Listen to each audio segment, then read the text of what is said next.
আমাদের কামের সাইডে এসে পাইলাম। এই যে কামের সাইড ড্রেন।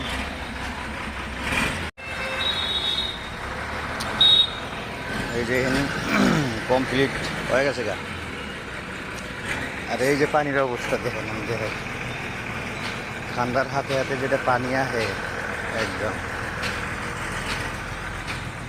পুরা নদী। এই যে এরকম নদী হওয়া যায় এই, কিন্তু পানি হইলেও মানে ডালাই আছে, ডালাই থাকলে মানে আড়া চলা করে অল্প সুবিধা পাওয়া যায়, এতটা তো নাই।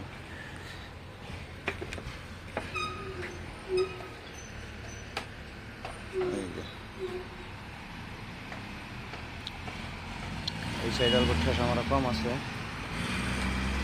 এই সাইডে ঠেসা মারা হয়েছে আর কি।